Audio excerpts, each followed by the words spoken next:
everybody. Welcome back. We have a bonus issue for you this week of Hops Geek News, a podcast that we talk about comic books, movies, TV shows, and of course beer. We like to drink beer. Usually have a good theme going on with the beer that we're drinking. Like I said, we have a bonus issue this week, so we have a very special guest joining us all the way from international waters, even though it's literally like right across the border.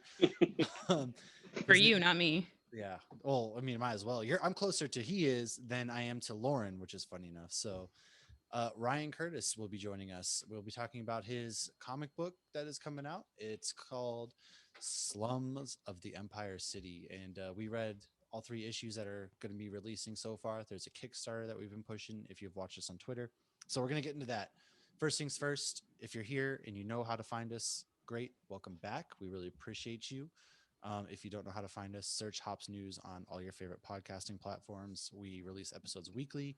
We're on Good Pods, all sorts of things, Twitter, Geek Hops, Instagram, Hops Geek News. And as always, I am Matt, aka Mash, and tonight I am drinking a fitting beer. This beer is probably one of my favorite breweries from back home, Portland, Maine.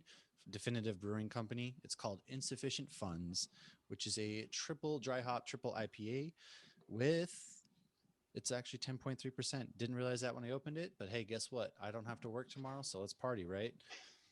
It's delicious. Like I said, this is one of my favorite breweries from Portland, Maine, back on my old stomping grounds. So, Lauren, what are you drinking? So you're actually drinking a higher ABV beer than me. That doesn't seem Doesn't to ever happen happen. like ever. So because our guest has actually spent some time on the Supernatural set, I am drinking, because I was in Texas last month, I am drinking another Cosmic Cowboy IPA from Family Business Beer Company. And anybody who's listened to us knows my love for Supernatural and that Jensen Ackles is one of the owners in this brewery, and it's named after the show because they're in the family business of hunting monsters. And of course, I have it in my glass as well because I bought everything at the brewery when I was Wow. there.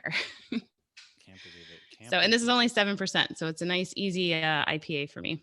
For sure. For sure. And like I said, we had a really special guest tonight who we are fortunate enough because this man literally does it all. He writes comic books. He works on special digital effects, and he's a part owner of a brewery. So without further ado, Ryan, welcome to your first ever appearance on the Geeks. How you doing tonight?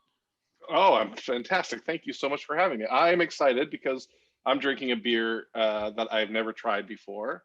This Ooh, is from, like you said, Matt. I'm part owner in a brewery called New Tradition Brewing, which is on the west coast of Canada, where I am. It's on Vancouver Island. It's a beautiful area, and this one is called. It's a limited release that I've never even tried. So this is our first taste on the podcast, called oh, Ginger Me Nice. Timbers. It's a, I'm going to say it wrong, a Quebec Ale, Oh, Quebec, Kvik. Kvik Kviki, yes. Ale. like Kviek.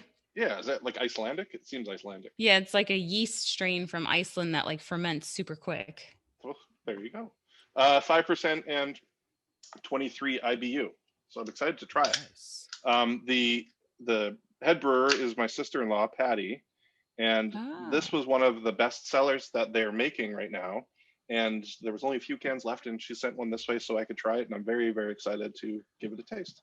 Awesome. nice. So first things first, you are the part owner of this brewery. So how did that come about? And you said that you have relations to the head brewer. So is it kind of like the family business, or how did that come about? Yeah, absolutely. So Patty, my sister-in-law, and Tammy, her wife, have been home brewing for I don't know, a decade or more. In fact, Wow. Patty's lineage goes back. Her father did, and his father did.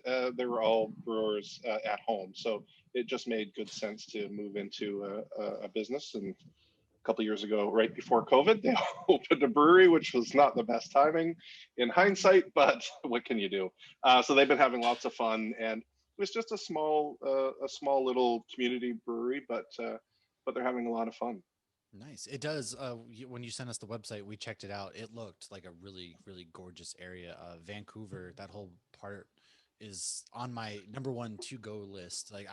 We moved here at the end of 2019 to Idaho, where I'm at, and of course, right after that, COVID happened. So like, I haven't made my way to that part yet, but I'm dying to. I can't wait to get out there, and your brewery is definitely gonna be on the to go to list once I do make it Oh out yeah, there. that would be awesome. I wish I lived closer. It's about, I don't know, it feels like about 4 hours and like a ferry to get there. So, and again, during Mm. COVID, we couldn't travel, so I haven't been Oh there in yeah. over a year. But Yeah, well, let me know and maybe I'll meet you there when you guys come over. That'd be fantastic. That would be fantastic. We know in So, Canada the restrictions have been super tight, if I'm not mistaken. Like even with the shows that are filmed up there, like they seem like they're stuck in the hotel for 2 weeks and then they can't go anywhere and all that. So yeah, it's finally lifting now that everyone's getting inoculized. Inoculized? That's not a word. I've only had a half a beer.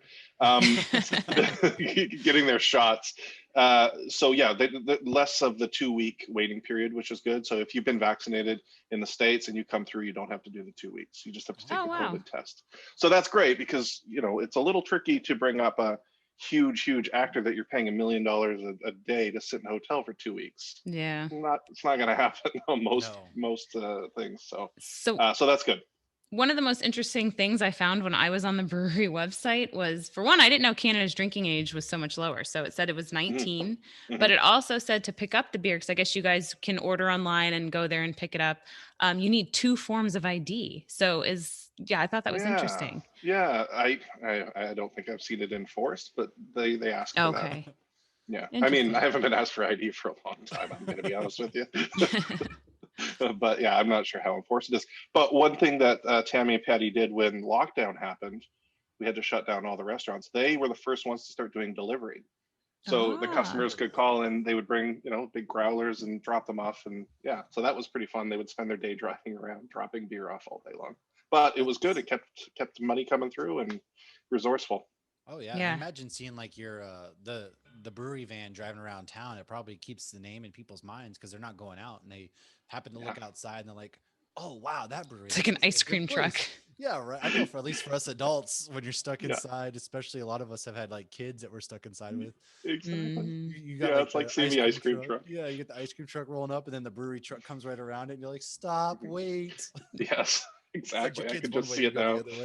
Yeah, I shoving kids out of the way. Get out of Dad's way. Right. It's my turn now, sucker. Yeah, exactly. I think for like 5 months, the only time I left the house was to go to a brewery to get more beer. Yeah, we had some that were delivering, but they were very small radiuses. And I was like just outside of that radius every time, it seemed like. Well, it got you out of the house at least. You need an excuse. I remember those times. It was a weird time, wasn't it? It was like, what are you doing out of your house? And you're like, I swear, I just need some groceries, man.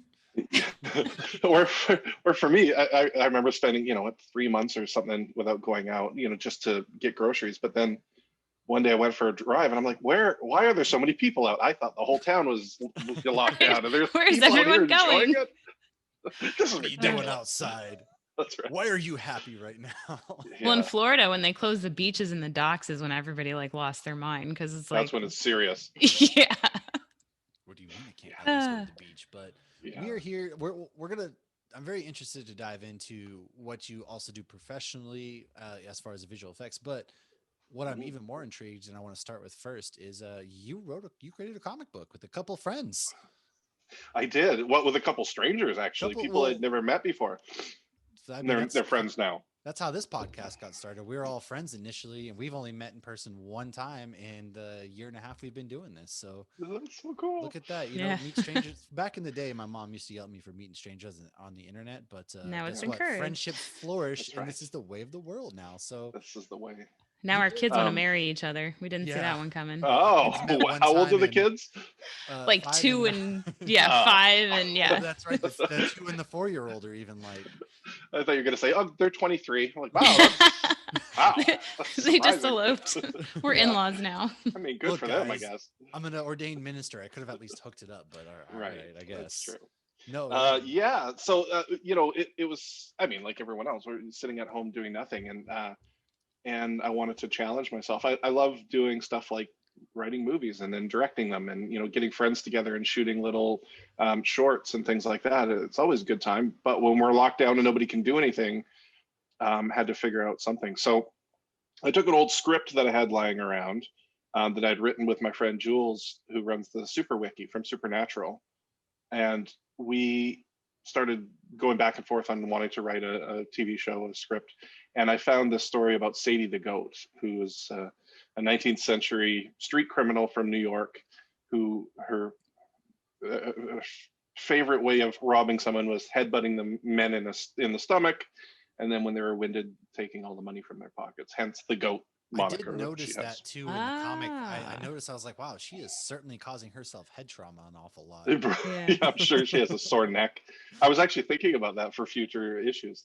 Um, so, and apparently she was a real person, and she was a loudmouth, abrasive, you know, boisterous woman who, they said, what was his name? A guy named Kit Burns, who ran a place called The Sportsman, said, there isn't a man or woman in New York who is louder, meaner, or with bigger balls than Sadie the Goat. So I'm like, well, I think I know what that character looks like. So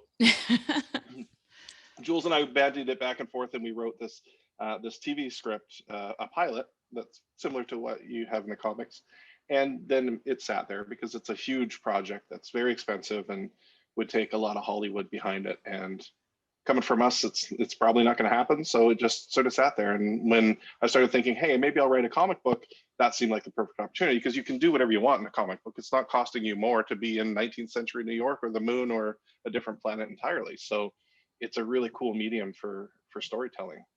And I'll be totally honest with you guys. I'm not a huge comic book person, and I read a few comic books as a kid, and then some older, but I'm certainly not encyclopedic by any means.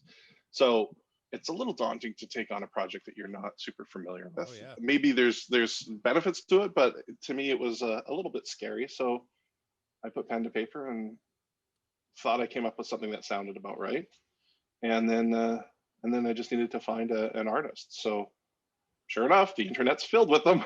You can search for things, and I tracked down this great artist in Brazil named Kai Hobb, who's a young guy who's just starting out. And I really loved the way he drew people, and he drew their emotions and character. You could see character in people's faces, and that was super important to me. And he drew action, and he drew cities, and I just loved everything that he did. So I reached out to him and said, hey, any interest? And he was interested, and the rest is history. So we've done three books together, 3 comic books. Yeah. Nice. That's always my question though for most of the comic book artists that we interview or have on here, they're not also the artists. So that's always hard to like get your vision on paper. So it sounds like you guys had a good understanding of how you wanted the characters, and that was an easy process to make what was in your head come to the paper with the artist you chose. Yeah, I mean, he made it so easy just because he's so talented. But I've been in the business or in the film business enough and directing enough to know that, how to communicate. For one, my job is to communicate with artists literally for visual effects to get visual effects done. So I think there's a little bit of a shorthand there. But also I sort of just set some pretty flexible boundaries on what things should look like. So when I wrote my script, I would lay out where panels should be, in words, what I wanted in each panel. And sometimes he stuck to that, sometimes he didn't. But when he didn't, he brought something more and bigger and smarter and from different angles than I could have. So not getting too in your head about things, expecting to see something because you probably won't see it. Just be prepared Right. for what you get, kind of thing. And And there's certainly a case, and I was working with an artist just recently who I thought was going to be getting that, and then when they sent stuff, it really didn't hit the mark.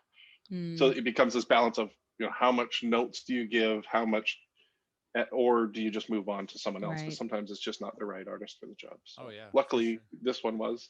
Well, yeah, I mean, I think that the artwork really matches kind of like the brashfulness of the characters, even because the first thing I noticed was just there's not like a lot of bright colors because it's kind of like old school New York, but at the same time the art was done well enough that it really kind of pops out to you, and the characters are really well drawn. I mean, she's a Sadie, the red hair pops out immediately to you, the freckles, and the way you wrote her character as well. It really matches that she's just kind of like this beacon, not like necessarily of hope or light, but like she's just like this bright, bashful character in New York City, and she really Of stands loudness. out. Oh yeah. But she still has a level of innocence to her because she is a child. So it's like you see that, like, okay, she's tough and she's been raised on the streets and she's dirty, and these kids are scared of her in this gang she's running, but she still has an innocence to her. And you see that more so later on in the third one. We see more of that, which we'll just spoil the first one. But no, I really liked it, and I especially loved that you mixed in actual history. I think that's really, really cool. And you even in, each of them, you actually spell out, okay, this is the actual history. You did your homework, you did your research and put these characters, put your interpretation on them. And also Sadie the goat, I didn't even realize why she was named the goat. I thought like greatest of all time. I'm like, has that been an acronym that's way older than I thought it was? So it's kind of got a double meaning in today's times. Yeah, I never thought of it that way, but yeah. Yeah, I mean, part of my research, because I really wanted to find out, was Sadie a real person, right? Did she actually exist? Because she's only mentioned in Herbert Asper's novel Gangs of New York, which he wrote in 1923. Yeah. So he wrote it in 23 about 1860s. I mean, it was way before his time. So I think it's bullshit. I don't think she's real. I don't think she ever existed, unfortunately. So I did all this research. I mean, I'm not a reporter or anything like that, but I went through a whole bunch of old newspapers and genealogical stuff, and I couldn't find any sort of reference to the actual person. But what I did find was so many other crazy good stories. Like Harmon and Haley, her two cohorts, were two dumb guys that got caught stealing sugar from a quarantine ship in the harbor. And it was in the newspaper, William Harmon and Haley, I can't remember, Thomas Haley or something. And I thought these were two bumbling idiots, and Sadie needed a small gang. So, pairing those people together. So those are real people. And then, we later meet Dutch Herman, and he was a real guy. He's a safe cracker and a burglar, and he was in the Rogues Gallery. And yeah, I think it's fun just to take these stories and sort of mix and match them. Yeah, when you gave the history of Dutch, I'm hoping he's somebody we see again in the future, because I feel like there's a lot more story there for sure. Yeah, so the way, and this might be controversial, but the way I'm doing it, I'm doing 3 books at a time, and each 3 are about a different character. So the first 3 are about Sadie, the next 3 are about Dutch, and then the last 3 are about Walt Whitman, the American poet. Oh, interesting. So, and then, hopefully that's volume 1, and volume 2, we go back to Sadie, and, we keep touching base with these characters inside that book for a few pages. But the majority of the book will be focusing on those people. It's kind of like a Quentin Tarantino movie where like you get different characters and then eventually they all kind of intersect. Are you planning on? You don't have to spoil it if you don't know or if you don't want to yet, but it seems like they're all going to somehow come together at some point then by writing this, correct? Yeah, that's the idea. Yep. Yeah. Oh, that's I don't know how many books away that is, but hey, I mean, that's we'll the have to beauty see. of creating stuff is sometimes it just comes to you organically, and other times it's like, hey, I got to really, I wrote myself into this corner. How am I going to do that? And there's no pressure or stress to force it into that. But so far, what you've done is I didn't realize it was going to be like different characters each time. I was sitting here like, all right, I need to know what happens next, because the way the third one wraps up, it's like they're going on this grand adventure now, and then you're going to go to a different. So I thought that was really interesting. Yeah, and again, I might get flamed for it. We'll have to see when those books come out. People might get mad, but everybody wants instant gratification right now. I mean, you're just kind of living that time. Whereas, so I personally, I know Lauren and I are both we love that because it keeps us coming back. And then one of the line that jumped out for me straight from issue 1 is in the opening there, the foreword. It's more fun than depressing, I promise. And yeah, I like that too. That really stuck with me, and it really set the tone kind of for what you're going in for, because it was a lot of fun. Well, thank you. I'm glad you say it. So many times, and why wouldn't you? You see these people living in absolute squalor with nothing but dirt. It is depressing. It should be depressing, but I think for the kids that are there, it's just life, man. It's just everyday life, and they joke around and they pick on each other, and there's rumors, and so and so's fighting with so and so, and all that schoolyard BS that we see nowadays is the same as it was back then. And I wanted to capture that just kids having fun and being adventurous and telling tales and stuff like that. That was the idea. It seemed like, especially with Sadie too, it's very young minded, because she was very focused on getting her gang going. Like she just wanted that clout rather than focusing on what her and her crew were doing. It was, no, we need a headquarters, and we need to make sure there's like a gang meeting where they're basically gangs are getting split up. We're going to take their people. And she didn't really think things through. No, but she wants to be important. She wants to be feared. She wants to, have that clout. Exactly. She's a clout chaser. Yeah, I mean, and they just, they kind of go along with it, but they're like, "Hey, this isn't a good idea," and she's just like, "No, we're going in, guns blazing, basically." And it's just like, "Oh man." When she's got to Right, 'cause overcompensate too. It's like, who's going to be in a gang that's run by a girl? Oh yeah, and they even mentioned that exactly. much. And you Yeah. see the like, you can feel the tension in those pages when they say that. Like, she's just more adamant of like, I provide and I do this, and yeah. Right. Because Yeah. at first when I started reading it, because you have things like Hamilton now, or Wild Wild West, like things where it's like we pretend there wasn't racism or misogyny back then, because sometimes it helps the story, but sometimes you need it. So at first I thought, oh, are we just pretending there's not misogyny or racism in the 1900s? And then I was like, oh no, it's there. Because as soon as the one kid's like, you're in a gang run by a girl, and yeah, you just saw the fury in her Yeah. eyes. Right. Yeah. What's it to you? Yeah. What kind of gang has a girl leader? This one, you got a problem with that? Yeah. I just think she's unhinged and she's over the top. And yeah, there's for sure there's racism and the misogyny, and all of that has to exist. But I don't want it to take the fun out of the adventure at the same time, right? Oh yeah. No, I Um, don't think it is at we all. Yeah. certainly in the next three issues we get into Chinatown, and Chinatown was just sort of starting in New York at that time, if you can believe it, because a lot of the Chinese people were coming from the West Coast, from the gold rush on the West Coast, yeah. and from doing that. Some of them were traveling all the way over to New York and settling in New York. So there was actually a small development, tiny little area of Chinatown that was just started back then. So we're going to touch on that in the next book too, which is kind of an interesting period that's not talked about a lot. It's really not. It's one of those things that you kind of like glance over, because in history you kind of get like the Irish and Chinese. Yeah, they built the railroads. Okay, railroads are here. Move on. Now we're going to the Civil War era, but they don't really touch upon. And so, have you always been? Is this like history something that you've always been really interested in, as far as like, oh man, I just love this and I love diving into it, or is this is kind of a newer kind of adventure for you? I think certainly as an adult, not as a kid in school. When I had to learn it in school, I No. didn't care. um, but yeah, I mean, I think especially watching Gangs in New York when that film came out, that Scorsese film, it was just like, oh, this is such a cool time and such a different time period. And, just thinking, all these ships that were coming in every single day, 10, 20,000 people at a time. And these people were coming from another country, have been on a boat. A lot of them died on the way over here. And they're plopped down in Manhattan, and they're like, okay, there you go and live your life. A lot of them didn't move. They just stayed exactly where they were dropped off, and tried to make a go of it, right? So you had, in the course of, and again, I'm no historian, but in the course of a few decades, you had, 30,000 people to 300,000 people in the same Manhattan area. And it's crazy. It really did. It And blew they're up. all still there. They are. Well, there's, more than now. Yeah. More than now.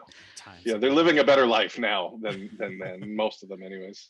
Well, they have indoor plumbing and stuff. That's really they really stepped That's all you the need. place up. Yeah. How did you? So I thought the name of the gang in issue 1 at the very end, they kind of named their gang the Water Street Crocodiles. What went? I loved how that. did you land on that name? Because it is. They make fun of it even. They're like, what? Word the who? Yeah. What's Please a tell me that's crocodile? not the name. What the hell is a Yeah, crocodile? the one kid says, "What's a crocodile?" I don't know if they even knew what crocodiles were. I mean, you assume, but I didn't do a whole ton of research. I didn't have that name until I literally wrote that line in the script. Like I didn't know what the heck she was going to call it. And then I wrote that, and I thought, yeah, sure, fine, that's good. I'm not going to do the research to find out if kids knew what crocodiles were in 1869. It really does. It still Yeah. seems like something as juvenile that a kid would come up with, because she is still a kid at the end of the day. You kind of forget that going as you dive into the story.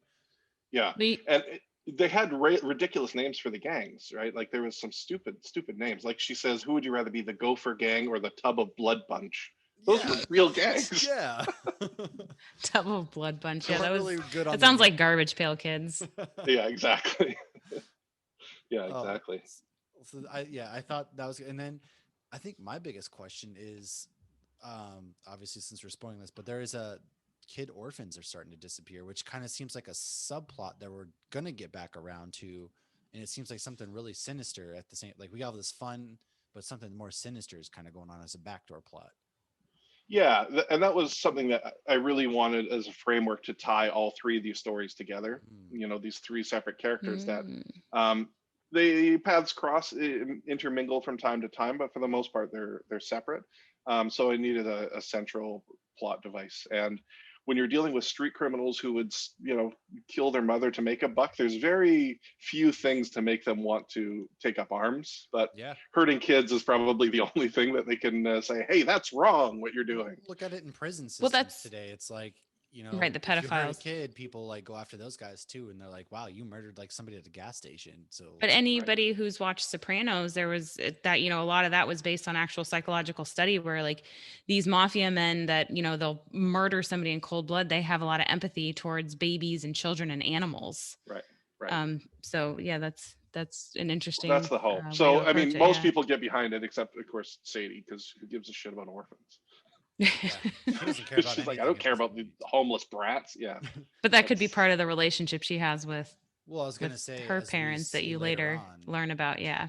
Mhm. she Yeah, so we move into like issue 2 and issue 3 where we kind of We it learn gets a little bit more, silly. but We do learn a little bit more, and more about Sadie kind of just jumping the gun, and a minor plot point is just like she gets part of her ear bitten off, Mike Tyson style, which is just Mike like Tyson style. She was warned. she was warned. And again, like with the forwards on here, I really love that you added in like snippets of the newspaper that's showing like this was real, this person was real here. And so is that something you're pretty much just like gonna stick with going forward? Yeah, I'd love to. I'd love to be able to do that. And I have all this stuff, in a Google Drive folder of stuff that I've just found when I was searching. So yeah, I'd certainly like to do that. And that story of Sadie getting her ear bit off is part of her lore. That's her folklore, that she meets Gallus Mag at the Hole in the Wall saloon and gets her ear bit off. And Gallus Mag is known for that and has a whole collection of them in a jar, which you can see in the movie Gangs of New York. They sort of combined Gallus Mag, Sadie the Goat, and Hellcat Maggie into one character in that film. You're But making me want to I rewatch know, I that need to very long revisit that movie. so movie. good. It's so I've I think it's a great movie. But Oh, it really But I remember is. it coming out and it was like 2 VHSs. yeah, Oh yeah, back it's when you had long. to actually swap that, or like when they got Yeah. the DVD, you need to flip the disc over Yeah. halfway through. Oh man, those were. We use that one for reference, but also a movie called Once Upon a Time in America. I don't know if you've seen that. I haven't seen it, but I have heard of it. So that's a Sergio Leone movie with Robert De Niro and James Woods and like all these amazing actors, and it's an absolute masterpiece that no one's ever seen, because it's like 4 hours long. I'm surprised. And when Sergio Leone cut it, everybody was like, absolutely not, and the studio cut it down to like 2 hours, and it was absolutely terrible. It didn't make So we sense. need the Snyder cut. So we Exactly. Well, there is the proper cut out there, thank God. So if you get a chance and you want to watch a movie, that's an absolute masterpiece that no one ever talks about. I'm gonna have to look that one up. It's really good. I just pulled up. The budget was 30 million. Box office was 5.5 million. Yeah, See, exactly. Studios have been meddling Ouch. since the dawn of time. It isn't just it's got officially stuck to one thing. It's Pesci in crazy. it, Jennifer Connelly. Yeah. Yeah. It's It's got a great some really- cast. Burt, Wow, what's his name? stacked. Burt. Reynolds. I want to say Burt Ward, but not Burt Ward. Yeah, Burt Young is his name. William Young, okay. Forsythe. Oh, Interesting. All right. Okay. So Burt Young. there you Yeah, go. he Yeah, played Burt Joe.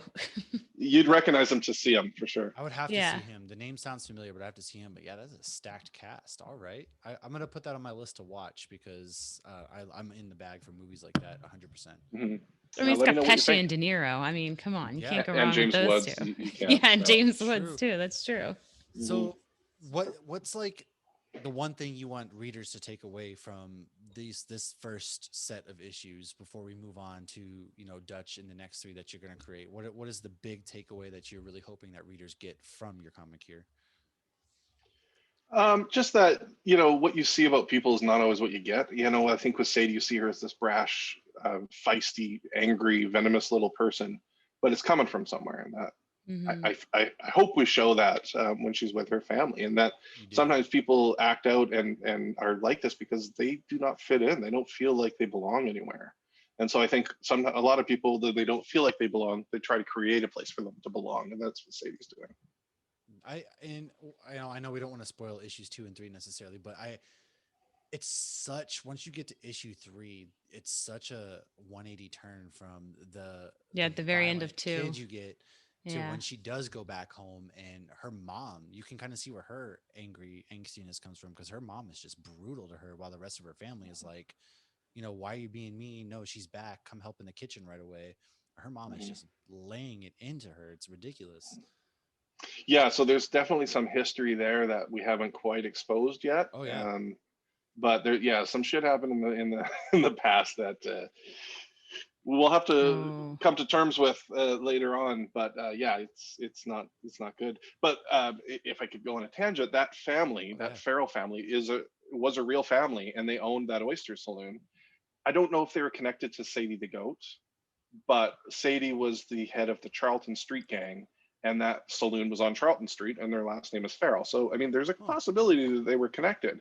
And I literally found that just by searching through the newspapers for Charlton Street, and I found this story that will actually play out in books 7, 8, 9 about this family that runs this oyster saloon, and they were these crazy Irish people that would rob their customers and poison them. And ah, the little boy Red Rocks, he was a real bad criminal, and eventually went to jail a lot for poisoning people. So sort of setting some stuff in the early stages for that too. So yeah, and there was all these newspaper clippings about this Farrell family and them going to court over the daughter stealing this woman's muff. You know what a muff is? I Like thought a it was dirty. Yeah, well, it's like those you put your hands in it for winter, right? When you go wassailing. Oh, Oh, I was okay. thinking like Yeah, yeah, yeah. earmuffs or something that keeps you warm, but Pretty I was like, I close. honestly have no Yeah. No, idea. that's So like yeah, rich people would do that, right? It put, yeah. totally. Yeah. Oh. I And picture so there like the was this American court Girl case doll. of them stealing it, and then yeah, it's just hilarious. And the newspapers at the time were absolutely hysterical with their op-edness of just the reporter giving their opinion on people. It's quite Mm. funny. Jeez. And Well, We need more of that. it's and I here. do want to. I Oh, was go just ahead, gonna say Matt. it's an awful way to build your customer base if you're killing them all. Right. Yeah, You're yeah, not yeah. going to get I return How are customers you like gonna Yeah, that. no. keep coming back? Ideally, you just want them to sort of black out. Yeah. Rob them maybe, but killing them, geez. Yeah, you But don't want I to be doing that.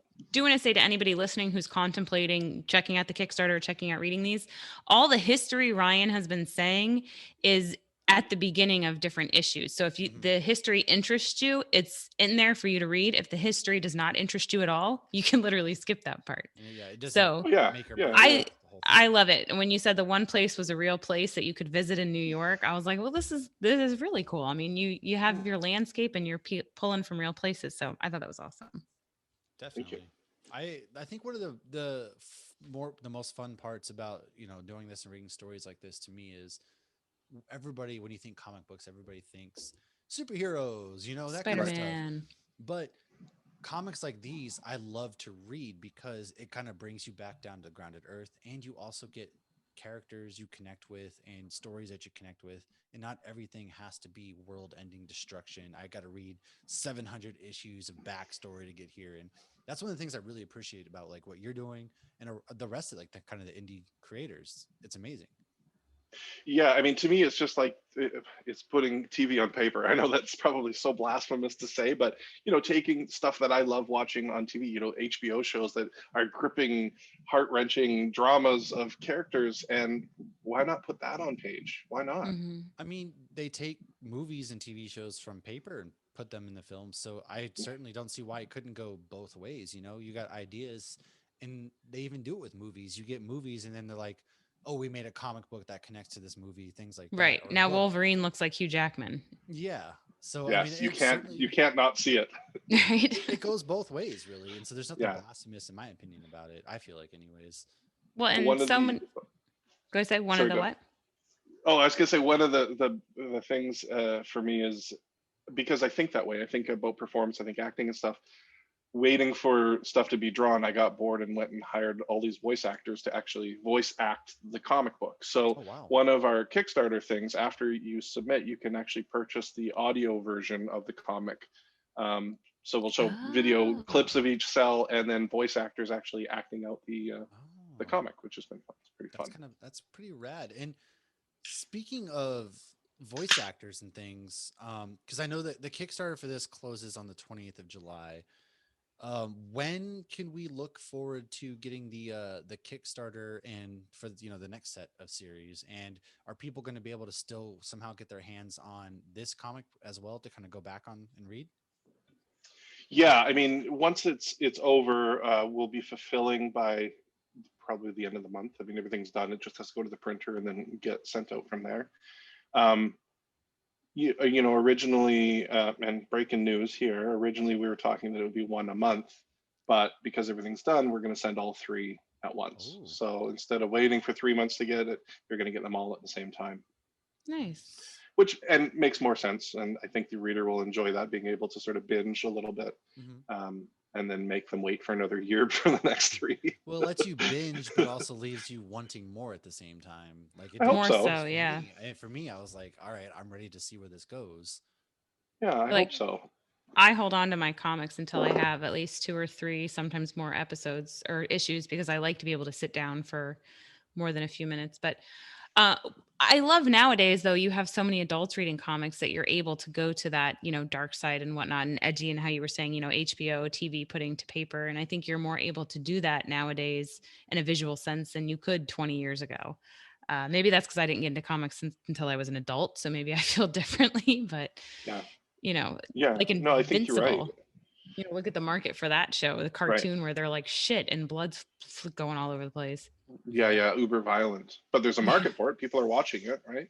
Oh, it's a fantastic show and comic. Um, yeah, I mean, I certainly, and working in film and television, I met lots of writers and lots of people who write for television also write comics. So that sort of was my introduction to that. Like even on Supernatural, working with Adam Glass or with Robbie Thompson, they're both prolific comic book writers. They've done huge books. Robbie, I think, has just finished doing a run on Spidey, I think. Um, Oh, nice. yeah, and it's fun because talking to those guys, they're like, you can do so much more in comics than you can with TV. You don't really have Mhm. to ask for budgetary purposes, can we blow up this building? Yeah, of course you do. You just blow it up. It's a comic. So I think that you'll see, and I think it's great, you'll see a lot more writers getting into comics. When I started this, I was talking with Adam Glass and asking him, how do you write a comic book script, essentially? And he sent me some comic book scripts that he's written and said, here's the way that I do it. And it's great. And it's super helpful. And that's what I did. But, he was saying, he's written for the big three almost exclusively. And I think Robbie has too. And I think that they both said, and I hope I'm not putting words in their mouth, that they'd really like to do an indie book Mm. where they don't have to ask an editor's permission to do something, or they don't have to, worry about the lore. They're just creating it as go. Oh, sorry, that's not true. Yes, Adam did create an indie book. Robbie hadn't. Because you have that flexibility, and these are creative minds that build worlds all the time. So to be able to turn people loose and say, do whatever you Yeah. want is pretty exciting, and Mhm. it's a cool environment. There's a kind of like this goes into the breaking news bit, but Scott Snyder just inked a big deal with Comixology through Amazon that's going to let him kind of work on some indie projects too. And he's known for writing Batman and things, and so that's going to put a lot of creativity in the hands. And I think you're going to see a lot more of these bigger comic book writers and artists probably do some stuff like that because, like you said, it gives you that freedom. You don't have Marvel or DC breathing down your neck like I don't care what you do as long as you connect this to this to that. And Hmm. You don't have I'm interested. Yeah. backstories. And You can kind of create your own backstories. exactly. Hmm. Yeah, So yeah, you create your own worlds, which is exciting. And sorry, Ed, to just go on from that, you also create your own not customer, but fan base oh yeah. and people that buy your stuff and then follow you. So, like Kevin Smith has been doing for 25 years, he makes a movie for Kevin Smith fans. Mm-hmm. And there's Right. just enough Kevin Smith fans to make it worthwhile for him to make movies, and I he love makes the Kevin movies and they Smith. like the movies. So it's a nice little circle. And that's sort of what I see comic books doing is Kevin Smith wants to go and make a comic book, he'll have the people to buy that book and it'll pay for itself. And maybe he doesn't get rich off it, but you're creating and you're putting stuff out in the ether and who knows where it goes, right? Yeah. He And they seems to did the read for Clerks 3 today. they did do I the read saw that. for I I'm did so see that. excited, man. I'm so Yeah. excited. Yeah. Kind of I think Clerks 2 is, oh no, sorry. Jay and Silent Bob was probably one of my all time faves. Oh, I Strike Back. like Yeah. I love Mallrats it. was my introduction to him, and it just spiraled from there. And ever since then, I've obviously I didn't start watching these till I was like middle school, high school, but I've always been such a fan. And kind of speaking towards like filmography and stuff, I want to touch real quick before we dive into what you do professionally and talk about your YouTube mini series that connects with beer. You sent us the Right. episode, and Right. I enjoyed it. It was a lot of fun. It's a small struggling brewery kind of trying to figure out how to get bigger, and it ends with somebody mistakenly adding them on Twitter, and all of a sudden they got all these people coming in. It was kind of awesome. Yeah, they blow up their spot. Yeah. Yeah, it's called Brew Stars. And we shot it, God, I don't know, 5 years ago, I think, with the Canadian actor Fred Iwaniak, who was from a TV show called Corner Gas, which is really, really popular in Canada for many years. And Fred was in it. Lauren Cardinal was in it. Andrew Barber, who's a hilarious YouTube, and I think he's on TikTok now doing really well. And a bunch of other people. We got together and did this show, and we wanted to show what it would be like if you were running a craft brewery.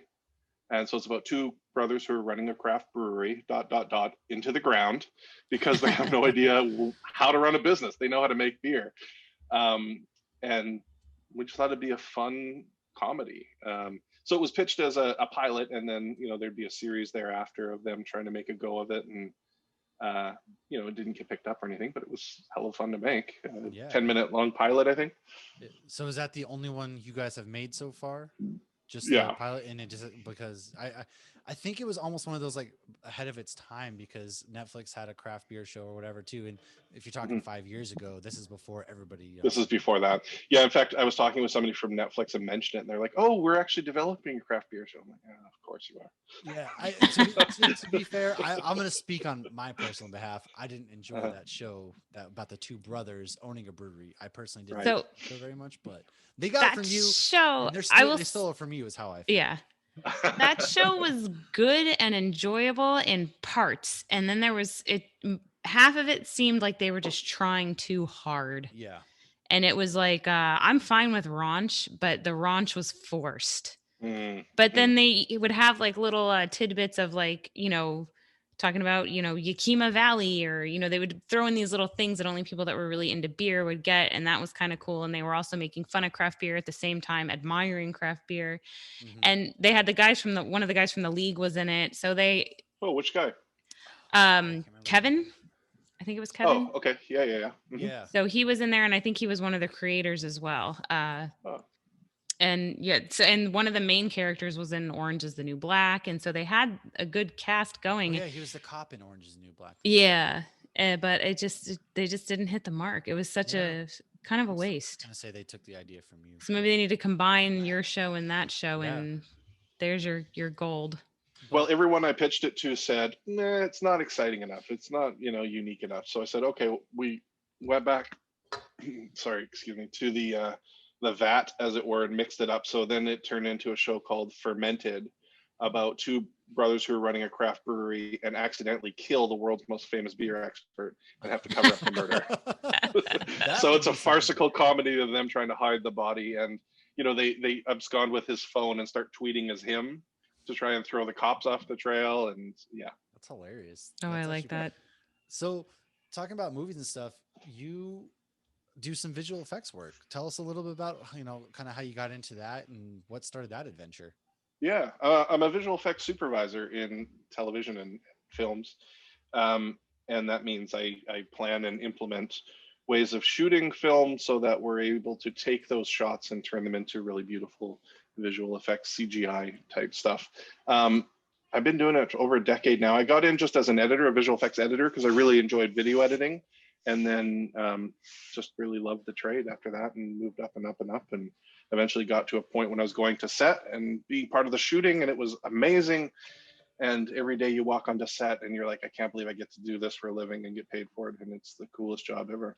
Oh, no doubt. So do you work like mostly, obviously I was looking at your thing with CW then, being in that area, since they film literally everything in that area? Yeah, they film a lot of CW stuff here. Yeah, I mean, I've done a few of their shows, Supernatural, and we did a show called Frequency, which was really cool.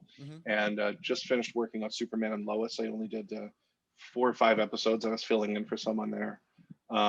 Yeah, they do lots of stuff here. I've done a bunch of stuff. I worked on the show called C for Apple with Jason Momoa. That was a lot of fun.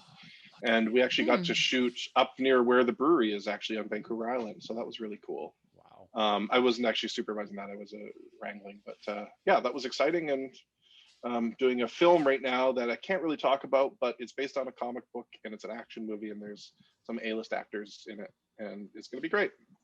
You sound like you're Nice. just living my dream life almost, because that sounds incredible. You get to daydream for a living almost. It's amazing. Yeah, no, it is amazing, and I'm very, very fortunate. And Yeah. whenever you walk onto set and there's this huge set build, you literally have to be in reverence and be like, "Oh God, I can't believe I'm here." Yeah. Well, how does working on Supernatural versus Superman and Lois compare?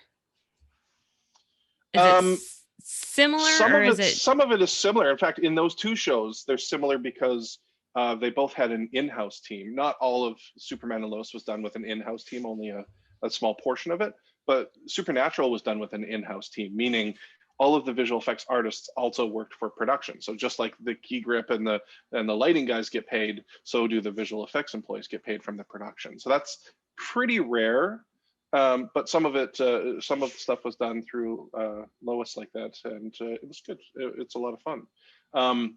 I think Superman and Lois had a much bigger budget than Supernatural, but Supernatural had 23 episodes a season. Oh yeah. So, that sort of budget is spread out a lot more than 15, I think, that they did for Superman and Lois. Was Superman and Lois? I don't know if you're going to know this one. Was it shorter because of COVID, or are they just going to be doing that with Superman and Lois? Yeah, I mean, 15 is a lot nowadays. Most of the time, it's 10 episode, 12 episode. If you're on Netflix or Apple, it's like 8 or 4 sometimes. Right. Yeah. But we're seeing with all the superhero CW, like Flash is pushing it with their. I don't know how many are they doing? They're still doing like 20, 21, 23. The sweet spot is that 10 to 15, to be honest with you, because you can still tell a lot of good story in there without adding too much filler. That's just like, what are we doing this week? Yeah, actually, it was Stephen DeKnight, writer of Spartacus and many other things, was talking the other day about how it's so hard to make a show with 8 episodes or 4 episodes because you need to spread out those costs, right? So if, for instance, if we want to talk about Supernatural, the Men of Letters bunker that they spent, the last 5 seasons in, that was a big build and that's expensive and that has to sit there. So, instead of paying, I'm going to pick a number, say $2 million to build this set and you only use it for 1 or 2 episodes, you can take that $2 million and spread that out over 23. So now it's just costing you, whatever, $100,000 an episode, and you're going to use that set for the course of the season. So there's certainly less big, huge builds that have to stand on their own when you can spread it out like that. That does make a lot of sense. How different is it then? Obviously, is it more challenging working on, say, a TV show versus a film? Because I know there's obviously different budgets, what you can do with the effects, things like that. Do you find one more fun than the other or one more challenging than the other? Well, I think with TV, it's a lot more challenging because your turnaround is usually a lot faster, right? Netflix being an exception, because a lot of the stuff on Netflix, you complete all of your episodes before it ever goes to air. But with Supernatural, there was a point in the season where an episode would air and we would only be 2 weeks behind it, maybe. So we'd be finishing up a shot and that episode's going to be airing in like 10 days. That's a very tight turnaround for getting everything else completed. Oh, yeah. So I feel like you have more breathing room in film and in like streaming Netflix and things like that than you do with traditional television. Absolutely. That makes sense. What was, I'm going to ask a question on behalf of my wife real quick, because she told me to ask this, but what was kind of some of the favorite effects that you've done so far? Is there anything that stands out in particular to you? More, I mean, I know because everybody kind of has that one thing that they think back on. They're like, man, that was it. I mean, yeah. I mean, I did season 2 of The Order on Netflix, and we got to do full werewolves. Yeah. So building a full werewolf from nothing, because we didn't reuse anything from season 1, that was pretty cool. And working with the team, the vendors that built it was really fun. And then I brought in motion caption for that, so motion capture. So we would go to motion capture studio and record all the movements and then apply those to the werewolves to try and help them. That was a lot of fun. But I think there's this shot in the last season of Van Helsing that we did right before. Yeah, thank you. Right before COVID, we went to Slovakia. We were in Slovakia for over a month shooting the first 3 episodes of season 5. And that was pretty awesome, just in general, just to be in Europe shooting for your job. And we shot at this really cool castle, and we made Trisha Helfer climb like 500 steps to the top of this castle spire. And we had a drone that would start on her standing in the doorway as she casts this evil spell, and the day turns to night as clouds and evil roll over, and we drop back on the drone, and it looked fucking awesome. And Nice. and on the day we're like, yes, yes, everybody was cheering because it was so cool. So that's probably one of my favorite shots. That's awesome. I do want to make a comment real quick because, with Supernatural, I feel like, people who haven't seen it have a certain perception of what they think it is, which I think is wrong.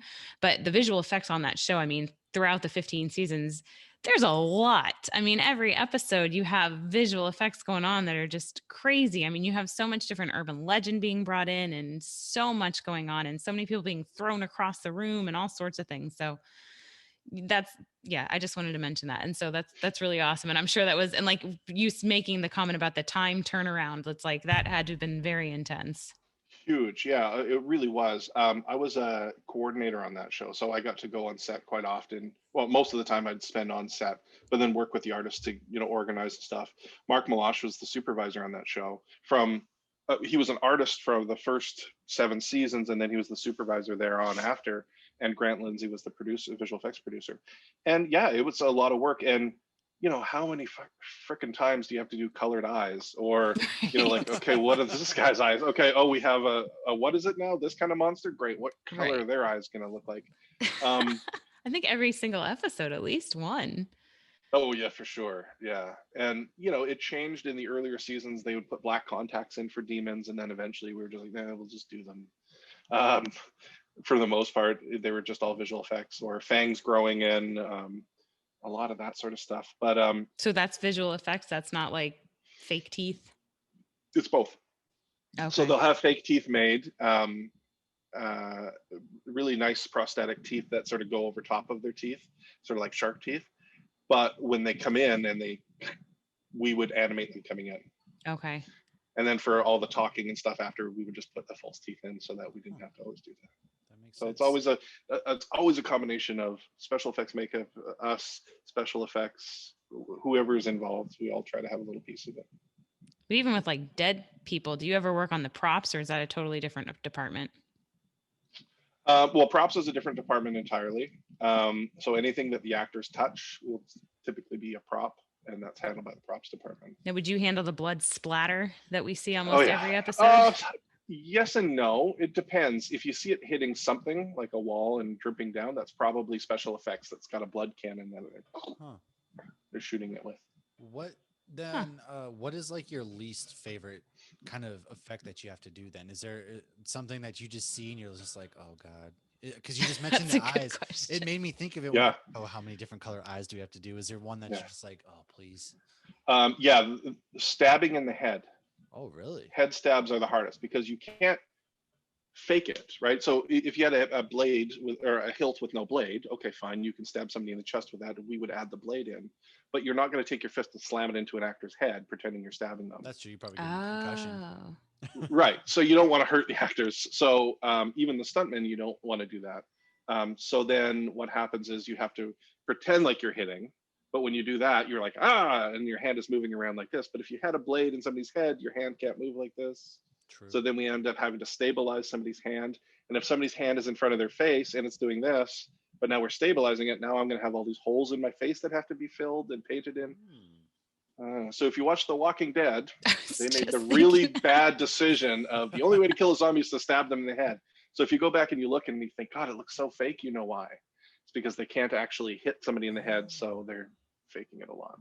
I never Interesting. thought about it. That I would have figured it was something else, but that makes a lot of sense because you just can't. Yeah, you can't just walk up and be like, "Bam! Guess what? Andrew Lincoln's out for 3 weeks because I just bashed his head in or something like that." Or now you have an extra suing you for trauma to the head. Yeah, totally. Yep.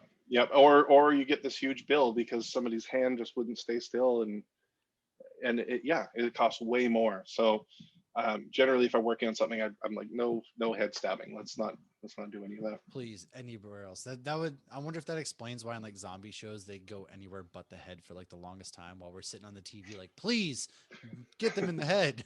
Well, yeah, because a lot of times if they're going to put explosive squibs on them, they don't want to put them on people's heads, right? Yeah. If they're doing it practically, so they'll put it on the body. We see a lot of decapitation in Supernatural. Is that a hard one, or is that pretty? Yeah. Okay. We dialed it in. Like honestly, I think that our show was probably the most decapitations on any series. I'm guessing. I'm just Oh, throwing that out there. yeah. But yeah, so we sort of developed ways of doing it where we made it really simple. We would ask for like a head with a wig that matched the actor's hair.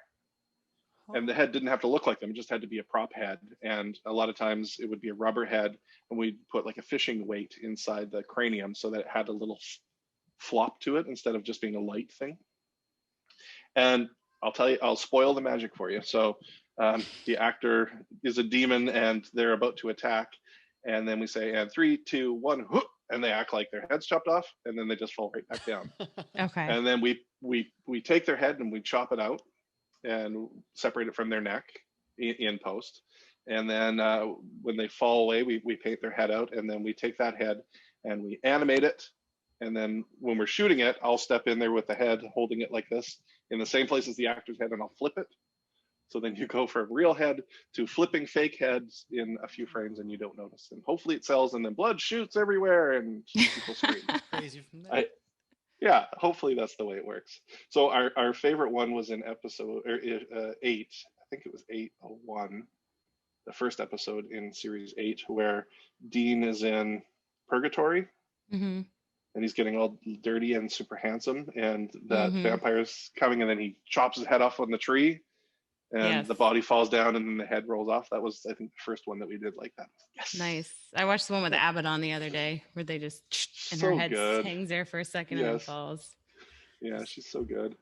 Is there also, I guess, does it sometimes get awkward on set where, obviously when you can't do magic from your hands, is it sometimes you're just, because I've always wondered, like, especially in these movies where you do a lot of magic, is it just goofy looking, or is it just, hey, everybody knows this is what we got to do? Oh, like Elizabeth Olsen has made the comments about her hands. To contain your laughter, even though like you have this vision in your head and you're just like trying not to laugh, things like that? I'm not trying to not to laugh because I'm thinking a million other things at the time, but I'm sure other people are. On season 4 of Van Helsing with Trisha Helfer again, she plays Dracula, the dark one. And when she's brought into existence, we said smoke is going to pool out of Sam, this character, and it's going to swirl around, and out of the swirl, she's going to appear. And she says, "I'm Dracula." And it's really cool. So of course, there's no smoke there because we're going to add it. So we're like, okay, Trisha, so you're going to stand here, and I'm just going to need you like to spin around, and then as you're turning around, you stand up. And she's like, what? She's like, this feels really stupid. I'm like, no, just like with flowy with your dress, and you go around. She's like, this feels really stupid. I'm like, it's going to look good. So luckily, it looks ridiculous right now, but it's going to look great in post. Yeah. Luckily, she trusted me, and then when she saw it, she's like, it was good. That's awesome. I mean, they're probably you see like what was it, Mark Ruffalo calls his Hulk outfit the man canceling outfit because he has to wear this like leotard with all these things on it to, get the CGI. So I'm sure a lot of them feel stupid, but it always looks amazing to us because of you. So, yeah. I hope so. Like yes. Yeah. But also because of them. So like when we did The Order, we would have the motion actors on set. So although we didn't have them in werewolf suits, we still had people there acting like werewolves so that A, the actors have something to act against, and B, something that gives us lighting reference and movement reference and animation and that sort of stuff. So they'd be dressed in those gray suits with the tracking markers and be acting like werewolves. And I think it helps. I think it helps the actors react to them, which is good as well. Instead of an invisible werewolf in front of you, it gives them something to go off. That makes sense. Yeah, it does make sense. It's kind of cool, like peering behind that almost, because there's a lot of work that goes into even a 30-minute TV show. You guys, whether it's you, the director, the actors, props, clothing, all that kind of stuff. There's so much that goes into it, and a lot of times, it's easy for everyone to kind of bash, the CGI of things and the visual effects, but you guys really make a lot of these things happen, as we've kind of just talked about. So it's really just cool peering into everyday life and some of the things that you guys have to do and tricks of that nature. Yeah, well, yeah, thank you. It's a lot of fun, and we're certainly no island because we need to rely on all the other awesome tradespeople Oh yeah, around us to help and make it happen. So for it is sure, fun.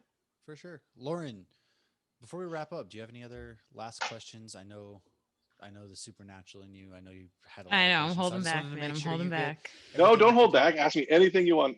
I'm happy to answer it. All right, I got one last question for you. Okay.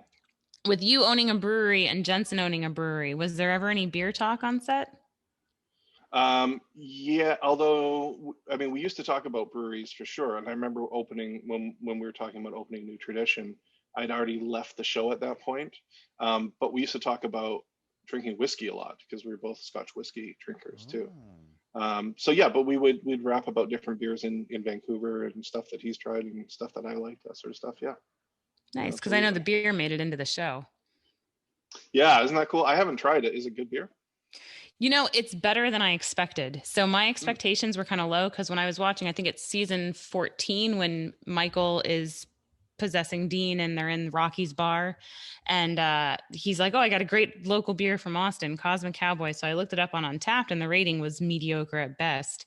But mm. then when I went to the brewery, I went with another friend and he's big into supernatural and big into beer as well. And it exceeded both of our expectations. I brought a crowler home as well. Like one of their Oh, hazies was my nice. favorite. I'll be And honest. I thought you were sending me one of those beers. So when I opened up the box and there wasn't, I was like, that makes a lot of sense. I would do the same. I didn't think you cared. I still have some. I can send you a Cosmic Cowboy I don't know IPA. why. I was like, oh, can't wait to try. I kind of figured I'm like, Matt won't appreciate it, so I'll save it for somebody who will. But if you want one, I still have some. And I'm Love saving it. one of the other Pilsners for when my Castiel Funko Pop arrives. Mm. But well, I was talking to somebody because we did the whole trip was based around beer, so we weren't just going to family business. We went to a whole bunch of breweries, and so we were talking to somebody at a craft beer bar, and they're like, "Yeah, when they first opened, their beer was all right, but it's gotten better and better and better." And actually, Woodland Empire, who will be on next week, they're a brewery in Boise, and they know the head brewer at Family Business. And yeah, I thought the beer was great, so it very much so exceeded my expectations. There was a great peppery stout was really good that I had there, and then I really like the hazy. This one's good. It's better than your average IPA, but it's not like phenomenal. Like I wouldn't have bought a 6 pack of it if it wasn't in the show. I'm not gonna lie. But you wouldn't have gone to the brewery if it wasn't in the show either, right? Well, I wanted to go to Jester King as well, so we Oh, did okay. Jester King and Family Business the same day. Honestly, if I was in, I don't know, the brewery. It's such a beautiful brewery. Hmm. And there's another one, Acapon, we did Acapone or something that we did that wasn't far from there. There was a few others I would have liked to have done in Dripping Springs. It's a great, Hmm. great beer area if you haven't done that area for beer. I haven't. That's I'll really get there. cool. I will get there. But Is there so where you both where you got well, you're in Florida, right? You live in Hmm. Florida. Is Yeah. it pretty big in craft breweries? Like, are they quite Yeah. popular? I feel like we're very underappreciated for craft beer. But we have Cigar City is a big one that a lot of people know. And Tripping Animals is really getting on the map there in Miami. One of the best ones in the area is Tactical, and they're still kind of small, oh yeah, but they make some phenomenal beer. When Matt visited us, that was the first place I was like, you have to go there, especially because he's in the it was military and they're delicious. vet owned. But yeah, craft beer is blown up here, and Tampa is a huge one for craft beer. Right. Is that just in the last few years, or has it been like that for a while? I would say in the Orlando area, just the last 5 years, it's kind of exploded. Tampa Hmm. was a little bit before that, but I mean, 10 years ago, I think I was still drinking Budweiser. I was starting Hmm. to drink Sam I was Adams. drinking Sam Adams because I'm from Boston. So yeah, Hmm. but We've I always would. had Hmm. Yingling, and that's considered craft to Oh some. yeah, that's true. Hmm. Just because it's brewed in Tampa. I would say Idaho's beer scene's pretty big. It's gotten bigger. I didn't know what to expect because I'm not from here, so Hmm. I'm from New England. I literally a 15-minute drive puts me in the heart of Boston. So I'm used to like the city, things of that nature, and I came here and I'm like, oh God, what is gonna? But I'll say Boise. It's really not bad. The beer scene here is pretty good. The general vibe of the actual city of Boise it's pretty nice, and I was very surprised. No, It's probably going to get bigger and bigger, right? I want to say it's the number one, if not top three, like most growing cities in America, just because Yeah. they're bringing Amazon's here, Micron, which is a tech company. bodybuilding.com, which is, you know, a lot of people use that if that's what you're into as far as weightlifting. Like this Sensi is another one that's based out of, so there's like a lot of these big places that are centralized right here. So everyone's kind of flocking here. And of course, there's a Right. whole, like all the locals are like, we don't want people to move here, but it's like your economy's growing big and the housing market's Yeah. insane. So it's, Yeah. Well, it's a still affordable place to live, right? it Like is, Florida. so Yeah. you can't find a house right now in the city and surrounding area that's less than 300 grand in like the housing. So there's not enough houses. So they're building outwards because they can't build upwards. Essentially, they're not allowed to build a Mhm. skyline because of the mountains that sit right behind it. So there's some law in place, so they can't build upwards. So they're building outwards, and it's killing a lot of like farms and all that kind of stuff. It's like it's this whole crazy thing that I had no idea even existed because I didn't even know this place was a state until I got here. To be honest, I didn't know. You didn't know that? I knew it was a state, but like I didn't know it was like a real. It's Didn't one of know those people things. lived there. It was one of those things. Yeah. It's like you hear of Idaho and you're like, oh yeah, potatoes, but then you get here and it's like, yeah, but there's also a lot like the hiking is phenomenal, the outdoors is phenomenal, and then you know you're 4 hours from Salt Lake City, 8 hours to Seattle, 6 hours to Portland. Just you're kind of centralized, Yeah. so it's kind of cool because I'd never been in the Pacific Northwest, so this is letting me kind of explore the Northwest in a way. And he Yeah, sent me that's some cool. phenomenal beer. It is, but So have you always Yeah. been in Vancouver, or are you there for work? Yeah, no, I've lived here for the last 20 something years. I grew up in sort of the center of the province of a place called the Okanagan Valley, which is very desert, very arid, and it's known for its wines. So there's oh, hundreds of wineries around where I grew up there. And that's like the industry is the wine trade. It's sort of like the Napa Valley of Canada, or Western Canada anyways. But yeah, I moved out to the coast when I was 20 and been here for then, and I like it. It's a big city. It's expensive. It's really Oh really yeah, freaking expensive. my We went looking at houses on the weekend for my wife and I, and it's just the two of us. Wanted something that was detached, and we're an hour out of the city, and we couldn't find anything for under 1.2 million. holy So Whoa. smokes, good. yeah, I was yeah, that's crazy. Wow. it is crazy. So how do people get by? We talked to the mortgage broker, and my wife and I are both in the film business. We do very good. And I said, like, how are young people buying houses? They're Like not. $1 million Renting. mortgage is like $5,000 a month. Oh How are yeah. you paying that for the next 25 People years? are living with their parents and they're like 30 Yeah. still. It's insane. It is truly crazy. Yeah. Yeah. Well, I do bankruptcy law, and I get a lot of people that are like, "Oh, I'll never own again." And so you're having the older generation and the younger generation who never wants to own because of what happened to their parents. And then the older generation, a lot of them are like, "I lost my life savings in '08. I'll never own again." Oh yeah. Right. So you see a lot Yeah. of renters, which in the end they end up wasting more money, but they're just terrified That's to why we've invest bought a again. house in the last two spots. But Yeah. on a positive note, I want to end this on a positive note. I've been told We're still recording, Let's aren't talk we? more We about are, the we are. slums of New York. No, on a positive There you note, go. Look at that. It does He tie brought it in. full circle. It all does tie. I have been told repeatedly that Vancouver has some of the best food that the Northern Hemisphere has to offer. Is Mm. that true? Because you're a traveling man, so I want to know, like, what is your opinion on the food sitch? Yeah, it's great. I mean, Vancouver is like living in an international airport. I mean, it's literally made up of every person from around the world lives here. So, whatever kind of food you want, you get. So, some of the best sushi in the world is out of Vancouver. If you like sushi, Mm. or amazing Chinese food, like traditional Chinese food or Western Chinese food. Yeah, I mean, you name it, it's here. So very good food and very good beer. And very, Mm. very good weed too, I've heard. But I don't partake. So I've been told. So yeah, so And that's what donuts, right? You have good donuts. yeah, they're all right. Yeah, there's some good donuts, but like a Tim Hortons donut, no. See, I can Dunkin' Donuts. I'm a Dunkin' Donuts guy, but there are I am definitely the not. better donuts out there, and I just love Oh their yeah, shitty coffee. But artisanal donuts. That's there's what neither you want. here nor there.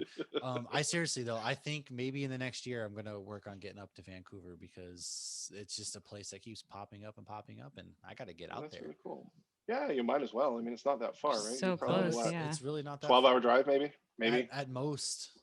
Yeah. And there's a lot going on. Everyone I've talked to sold me. So Well, if for nothing else, for the beer, because there's a ton of great beer. I'll take you to some IPAs that will blow your mind. Oh, I love I'm gonna hold you IPAs to that blow my because mind. I'm very Mhm. much looking forward to getting to your guys' brewery, and then yeah, I just love going on some good beer tours, and then of course if I'm drinking beer, I'm gonna have to eat food. So these sushi Mhm. spots sound right up my alley. So Oh, tons of them. I think, what did I hear? I'm pretty sure that there was, this can't be right, but I'm sure it said 200 breweries in Vancouver proper and then 150 on Vancouver Island, something like that. Like, Wow. That's I like can't be San right. Diego holy numbers. smokes, that's Yeah, insane. there's Oh a my ton. There is a god. ton. Um, so yeah, you'll want a week. I'm I'm gonna make that happen. I don't care how it's gonna happen. We're gonna get out there. Ryan, I can't thank you enough for reaching out to us, talking with us. We talked about a lot of great things, but the most important thing is check out Slums of the Empire City. Make sure you get your hands somehow on this. Check out the comic book. Be on the lookout for more to come. Follow them. Go ahead, promote yourself. Tell us where we can find the comic. Tell us where we can find Yeah, you, and yeah. we'll take it. Follow the comic at Slums Comic. That'll link you to wherever you need to go after the Kickstarter, and we ship. I'm sure it'll be available in Comixology or your places where you get comics. Probably not stores, but certainly online in digital format. And I'm sure you can order a print if you want. You can follow me, Ryan_Curtis, on Twitter, and Sigil Digital is my website. Nice. Awesome. I'm about to go right now and get on the Kickstarter bit. I've been meaning to. I just keep forgetting. But 2 days left. There's 2 days. I'm going in right as soon as we end this. I'm going right Awesome. in, and I'm getting me at least the 3 digital prints to have. And again, thank you sincerely from the bottom of our hearts for joining us tonight. It was a lot of fun. And who knows? We'd love to have you back again to talk about some more exciting adventures. And Oh, I would love that. Yeah, absolutely. It's an honor to be here, guys. I really do appreciate you, and I appreciate your support. It's awesome. absolutely. Appreciate you letting me geek out a bit about Yeah. Supernatural. Matt Oh, never we didn't lets even me. get to talk about the good stuff, like how handsome Jensen Ackles is in person, or how tall Jared is in person. I Ooh, guess he we're is. just gonna definitely have to have you back for a future episode then, so we can really talk about the good stuff. And Just shout to out say, to my husband knows that he's my list. Oh, which Jensen or Jared? Jensen. Yeah, Come on, he he's on my brews list too. beer. I mean, Yeah, that's just perfection there. but have you ever had a hug from Jared though? No, I haven't had a hug from either Well, of then them. you don't Either know of what you're them. missing. I'm not a hugger. I'll go with the You, beer. that's good. I will It's like a say mouth hug. Wait, that's not. No, never mind. That's not the same thing. I just want to give one last shout out to our friend Noam from Dads on Dayquil. He's also a big Supernatural fan. So Noam, this episode's dedicated to you as well. So thanks again for everybody for joining us.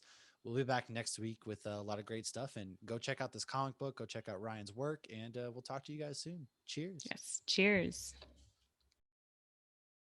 This has been a Hops News production. You can find Hops News on all your favorite podcasts and social media platforms at Hops News. Cheers.